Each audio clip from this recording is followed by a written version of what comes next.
एक national council for social justice बनेगी, जिसमें एसटी, ओबीसी, माइनॉरिटी के लोग होंगे, और वो कांग्रेस प्रेसिडेंट को समय समय पर कौन कौन सी आपको स्कीम्स लानी चाहिए for the welfare of ST, OBC, minority, इन सब के लिए एक national council for social justice बनेगा।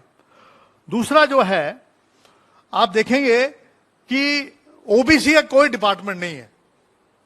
हम सरकार से मांग करेंगे ओबीसी का डिपार्टमेंट बनाओ, और हमारे प्लेनरी सेशन में ये हमने फैसला लिया है कि जहां भी हमारी सरकार होगी, वहां जैसे हमारा महाराष्ट्र में हमारी ओबीसी डिपार्टमेंट है, अशोक गहलोत जी से मेरी बात हुई थी, वो कहते हैं मैं भी ओबीसी डिपार्टमेंट बनाऊंगा मैं, तो ओबीसी डिपार्टमेंट अलग से बनेगा, ताकि उसके लिए बजटरी जो एलोकेशन है और जो स्कीम्स अलग हो, हमें एससी एसटी के साथ लगा दिया जाता है, जिससे ओबीसी को जो कुछ मिलना चाहिए, बजट जो मिलना चाहिए वो नहीं मिलता है।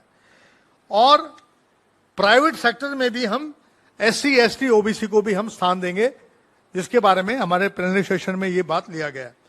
एक और जो सबसे बड़ी जो फैसला लिया गया, जिसके बारे में मैं समझता हूं 33% जो आरक्षण जो महिलाओं को विधानसभा और आपके इसमें लोकसभा के अंदर और राज्यसभा के अंदर 30% जो महिलाओं के लिए आरक्षण है, हम सरकार पर दबाव डालेंगे कि आप 33% में एससी, एसटी, ओबीसी और माइनॉरिटी का भी हिस्सा होना चाहिए। उसमें केवल जनरल के लोग नहीं होंगे। जिस अनुपात में हमारी पॉपुलेशन है, उसी अनुपात में एसटी, ओबीसी, जिसके ऊपर मुलायम सिंह जी हैं, लालू प्रसाद यादव हैं, चाहे डीएमके है, स्टैलिन है, बहुत कि जो सब लोग ये चाह रहे थे कि ओबीसी, एसटी, माइनॉरिटी के लोग आने चाहिए, तो हमने अपना स्टैंड बदला है।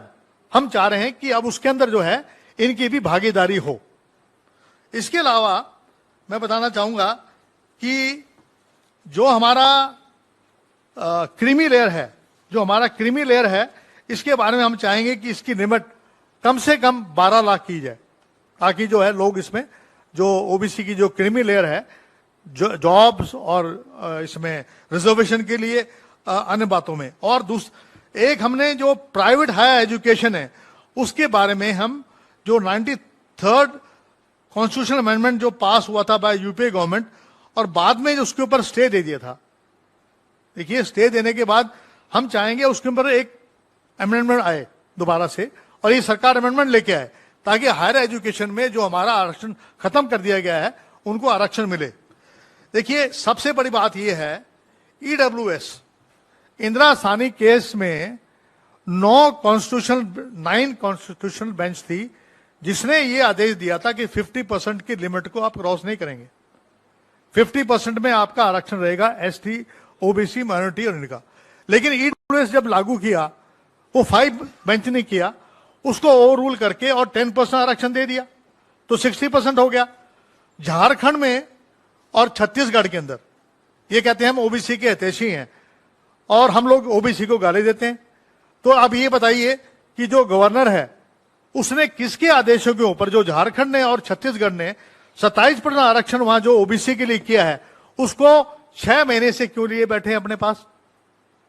मेरा जो है प्रधानमंत्री जी से भी और गृह मंत्री जी से भी ये कहे कि आप गवर्नर को आप बात करिए, या प्रेसिडेंट ऑफ इंडिया कहे कि वहां पर जो आप आरक्षण लागू करिए। और आपके मध्य प्रदेश में शिवराज सिंह जी ने, जो अपने आप को मामा बोलते हैं वहां के, मैं मामा हूं, ओबीसी के तो मामा कहां रहे, 27% घटा के 14% कर दिया।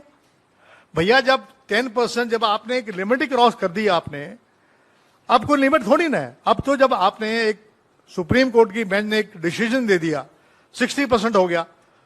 हमारी पार्टी ने फैसला लिया है कि ईडब्ल्यूएस में भी हम एसटी, ओबीसी, माइनॉरिटी को भी हम जगह देंगे।